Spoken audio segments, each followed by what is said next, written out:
মৃত কামাল উদ্দিন 24 শতাংশ জমি রেখে মারা গেলেন। উনি ওনার স্ত্রী, 2 কন্যা, মা এবং একাধিক ভাই বোন রেখে মারা গেলেন। এই ক্ষেত্রে এই মৃত ব্যক্তি কামাল উদ্দিনের যে 24 শতাংশ জমি, স্ত্রী তার হিস্সা কত, কন্যাদের হিস্সা কত, মাতার হিস্সা কত এবং ভাই বোনদের হিস্সা কত, প্রথমে আমাকে এগুলো জানতে হবে। তো আমরা সবসময়ই জানি যে স্ত্রীর হিস্সাটা হলো 2 আনা 8-এর 1 অংশ বা 24 ভাগের 3 ভাগ, কন্যা 3-এর 1 অংশ বা 24-এর 8 অংশ, মাতা 6-এর 1 অংশ বা 24 ভাগের 4 ভাগ। এই স্ত্রী, কন্যা, মাতা এদের অংশ নেওয়ার পরে যে অবশিষ্ট অংশ থাকবে সেটাকে বলা হয় আসাবা। আর এই আসাবার মালিক হবে ওনাদের যে একাধিক ভাই বোন আছে তারা মালিক হবে। তার 6 ভাই হোক, 2 বোন হোক, 1 ভাই হোক বা 1 বোন হোক, যাই হোক না কেন তারা অবশিষ্ট সম্পত্তির মালিক। তো এখানে আমি স্ত্রী 24-এর 3 অংশ, কন্যা 24-এর 8 অংশ, কন্যা 24-এর 8 অংশ, মাতার 24-এর 4 অংশ, এগুলো যোগ করলে 24 ভাগের 23 ভাগ হয়, বাকি থাকে 24 ভাগের 1 ভাগ। এই 24 ভাগের 1 ভাগ তার সকল ভাই বোন মিলে পাবে। এখন স্ত্রী পায় মোট জমি যেহেতু 24 শতাংশ, এই 24কে যদি আমি 24 ভাগের 3 ভাগ দেই, তার মানে 3 শতাংশ তার স্ত্রী পায়।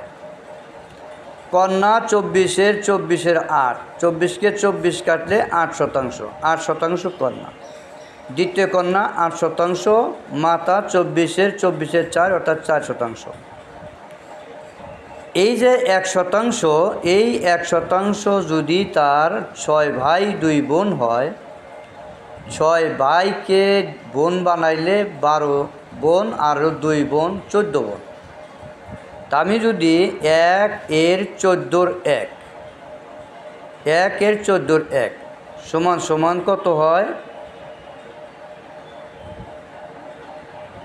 7, 0.7 অর্থাৎ 7 অর্ধাংশ। তাহলে প্রতি বোন পাবে 7 অর্ধাংশ, প্রতি ভাই পাবে 14 অর্ধাংশ, অর্থাৎ 1 শতাংশ তারা 6 ভাই এবং 2 বোন মিলে পাবে। এই হলো আজকের ফারাইজ।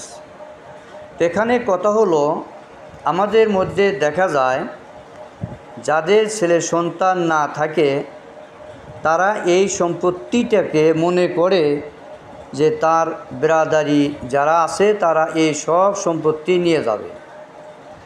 এখন 24 শতাংশ জমি আমি যে বন্টন করলাম, এর মধ্যে মাত্র 1 শতাংশ তার সমস্ত ভাই বোন মিলে পাইতেছে। তা 24 শতাংশের মধ্যে যদি 1 শতাংশ মাত্র ভাই বোন মিলে পায়, তাহলে তারা কি পরিমাণ সম্পদ পাইতেছে। আর আজকে এটাই আমরা সহ্য করতে পারি না, স্ত্রীর নামে লিখে দেই অথবা দেখা যায় যে কন্যাদের নামে আমরা লিখে দিই। তো যেহেতু কোরআন এবং হাদিসে এই ফারাইজের সিস্টেম করে দিয়েছেন, তো আমরা যদি কাউকে অতিরিক্ত সম্পত্তি না লিখে দিয়ে মৃত্যুবরণ করি, আমার সম্পত্তি তারা তাদের হিস্সা অনুপাতে ভাগ করে নেবে। এখন কেউ প্রশ্ন করে থাকেন যে আমার স্ত্রীর স্বর্ণ অলংকার বিক্রি করে অথবা তার কোনো টাকা ছিল সেই টাকা দিয়ে তার জমি ক্রয় করে দিয়েছি।